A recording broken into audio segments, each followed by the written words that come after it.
পাকস্থলী মুখগহ্বৰত পাচন হোৱাৰ পিছত খাদ্যখিনি কি হয় এই গ্ৰাহনলীৰ দ্বাৰা আগবাঢ়ি যায়।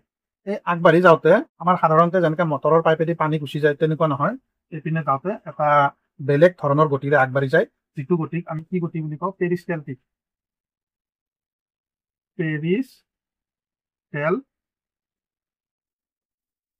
পেৰিষ্টেলটিক নামৰ এটা গতিৰে আগবাঢ়ি যায়। মানে কি হয়, এনেকুৱাকে এইখিনিত হেঁচা খাই পাইপডাল, আমাৰ এই নলীডাল এইখিনিত হেঁচা খায়, হেঁচা খালে খাদ্যখিনি আগবাঢ়ি যায়, আকৌ এইখিনিত হেঁচা খাব, আকৌ খাদ্যখিনি এইখিনি পাব, আকৌ এইখিনিত যেতিয়া হেঁচা খাব। মানে ধৰি ললো আমি যেতিয়া ধৰা কিবা নাৰীৰ নিচিনা বস্তু চাফা কৰিব লাগে, কি কৰা যায়?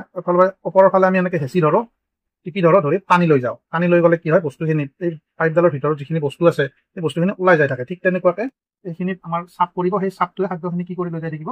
সমূহৰ ফালে আগুৱাই লৈ যাই থাকিব। মানে এইডাল ইছ'ফেগাৰ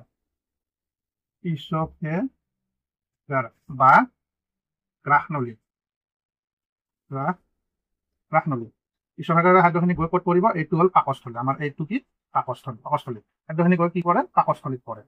পাকস্থলীত পৰাৰ পিছত কি হয়? এতিয়া এইখিনি আমাক লাগে। পাকস্থলীত তিনিটা এনজাইম থাকে। আকৌ পাকস্থলীত আকৌ কি থাকে? তিনিটা উৎসেচক থাকে। পাকস্থলীত কি থাকে? উৎসেচক থাকে।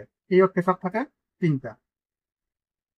তাৰে এটা হ'ল কি? আমাৰ শৰীৰৰ ভিতৰত এচিড থাকে। কি এচিড? হাইড্ৰক্লৰিক এচিড থাকে। আৰু ক'ত থাকে? এইটো পাকস্থলীত থাকে। পাকস্থলীত উৎসেচক কি উৎসেচক থাকে? প্ৰথমতে HCl থাকে। পাকস্থলীত কি থাকে? হাইড্ৰক্লৰিক এচিড থাকে। তাৰপিছত প্ৰটিন বিশ্লেষী উৎসেচক, প্ৰটিন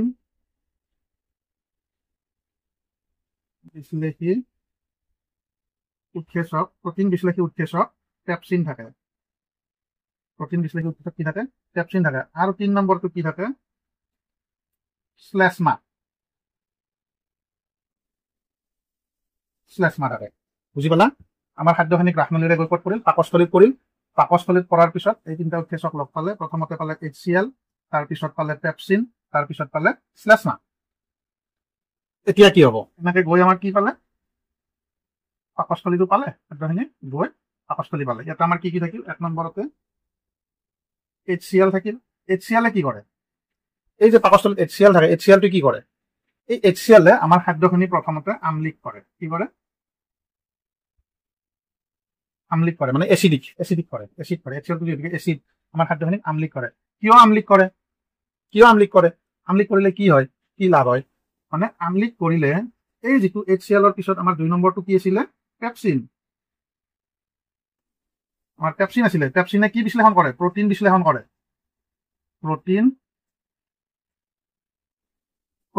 কৰে। এই খাদ্যখিনি যেতিয়া আম্লিক হ'ব, এই পেপচিনটোৱে মানে যিমান স্পীডলি কামটো কৰিব লাগিছিল তাতকৈ বেছি স্পীডত কৰিব। অৰ্থাৎ পেপচিনৰ কাৰ্যটো কি কৰে? HCl কি কৰে? পেপচিনৰ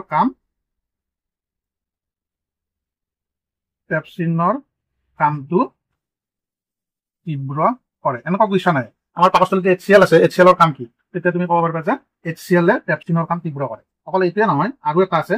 2 নম্বৰতে এই খাদ্যখিনি যে আম্লিক হ'ল, সেই আম্লিক হওঁতে আৰু এটা লাভ হয়। কি লাভ হয়? সেইটো HClৰ কামেই হয়। লাভ মানে এইটো কামেই হয় যে আমাৰ মুখতটো বহুত বেক্টেৰিয়া থাকে, মুখত বহুত কীটাণু থাকে। আমি যেতিয়া খাদ্যখিনি গিলি দিওঁ, সেই খাদ্যৰ লগত এই বেক্টেৰিয়া বিলাকো কি হয়? গিলা যায়, মানে আহি পাকস্থলী পায়। এই পাকস্থলীত পোৱা সেই বেক্টেৰিয়া বিলাক যদি আমাৰ পেটৰ ভিতৰত সোমাই থাকে, বেমাৰ হ'ব। গতিকে এই HCl সেই বেক্টেৰিয়া, অপকাৰী বেক্টেৰিয়াবোৰ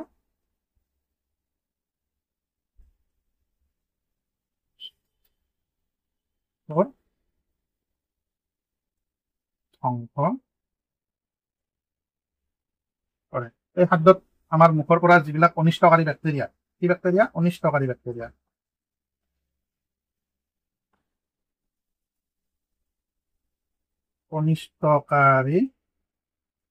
বেক্টেৰিয়াবোৰ কি কৰে? ধ্বংস কৰে। হৈ গ'ল। HClৰ কামটো আমি গম পালো। পেপচিনে কি কৰে? সেইটো নামতেই আছে, প্ৰটিন বিশ্লেষণ কৰে। পেপচিনে কি কৰে? প্ৰটিন বিশ্লেষণ কৰে। তেতিয়াহ'লে আকৌ 3 নম্বৰতে আমাৰ কি আছিল? শ্লেষ্মাৰ কাম কি? শ্লেষ্মা কি কৰে? এই যি পাকস্থলীৰ বেৰখন, এই বেৰ, ইয়াতে এচিড আছে নে নাই? HCl আছে। এই HCl বেৰখনক ক্ষতি কৰিব পাৰে, হয় নে নহয়? এই HCl যদি বেৰত লাগে বা পিছফালে যেতিয়া যাব এই বেৰবিলাকত যেতিয়া HCl লাগব, HCl লাগিলে এই বেৰখনৰ কি হ'ব, এচিড লাগিলে আমাৰ ছালৰ ক্ষতি হয়। গতিকে এই বেৰখনৰ যাতে ক্ষতি নহয় সেই কামটো কোনে কৰে, শ্লেষ্মাই কৰে। মানে এচিডৰ পৰা পাকস্থলীৰ ভিতৰৰ বেৰখনক সুৰক্ষা দিয়ে। এচিডৰ পৰা পাকস্থলীৰ ভিতৰৰ বেৰখনক সুৰক্ষিত কৰি ৰাখে। গতিকে আমাৰ পাকস্থলীত থকা গোটেইখিনি এনজাইমৰ কামখিনি আমি গম পালো যে আমি প্ৰথমতে কি হয়, খাদ্য খাওঁ, খাদ্য খোৱাৰ পিছত মুখত আধা হজম হয়, হজম হোৱাৰ পিছত গ্ৰাহনলীৰে আমাৰ খাদ্য সোমাই যায় পাকস্থলীত পৰে, পাকস্থলীত পৰাৰ লগে লগে তিনিটা বস্তু ওলাই। এই তিনিটা এটা মানে থাকে আৰু HCl থাকে। 2 নম্বৰতে আমাৰ কি থাকে, পেপচিন থাকে। 3 নম্বৰতে শ্লেষ্মা থাকে। ইয়াৰে HCl কি কৰে, আমি ধুনীয়াকে ক'লো HCl খাদ্যখিনি আমলিক কৰে। আমলিক কৰিলে কি হয়, পেপচিনৰ কাৰ্যটো তীব্ৰতৰ হয়। মানে পেপচিনৰ কাৰ্য কি হয়, তীব্ৰতৰ হয়। লগতে আৰু এটা কাম কৰে, আমাৰ মুখৰ পৰা যিবিলাক অনিষ্টকাৰী বেক্টেৰিয়া গৈছিল সেই বেক্টেৰিয়াবিলাক এচিডত পৰি কি হয়, মৃত্যু হয়। এচিডত তাৰমানে সেই বেক্টেৰিয়াবিলাক ধ্বংস কৰে। পেপচিনে কি কৰে, নামতে আছে, পেপচিনে প্ৰটিন বিশ্লেষণ কৰে, মানে প্ৰটিনবিলাক ভাঙি সৰল কৰে। আৰু 3 নম্বৰতে শ্লেষ্মাই কি কৰে, এই এচিডৰ আক্ৰমণৰ পৰা পাকস্থলীৰ ভিতৰৰ বেৰখনক কি কৰে, সুৰক্ষা প্ৰদান কৰে। গতিকে পাকস্থলীত হোৱা পাচন প্ৰক্ৰিয়া যদি পৰীক্ষাত আহে এইখিনি লিখিলেই হৈ যাব। গতিকে বাৰে বাৰে যদি চোৱা এই বস্তুখিনি ক্লিয়াৰ হৈ যাব আৰু পৰীক্ষাত ধুনীয়াকৈ লিখিব পাৰিবা।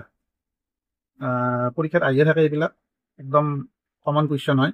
এনেকৈ আহিব যে মুখগহ্বৰত হোৱা পাচন প্ৰক্ৰিয়া লিখা, নাইবা পাকস্থলীত হোৱা পাচন প্ৰক্ৰিয়া লিখা, একদম মানে গেৰাণ্টি আৰু এইবিলাক কমন কুৱেশ্যন। গতিকে ভালদৰে চাবা আৰু ভাল লাগিলে ভিডিঅ'টো শ্বেয়াৰ কৰিবা।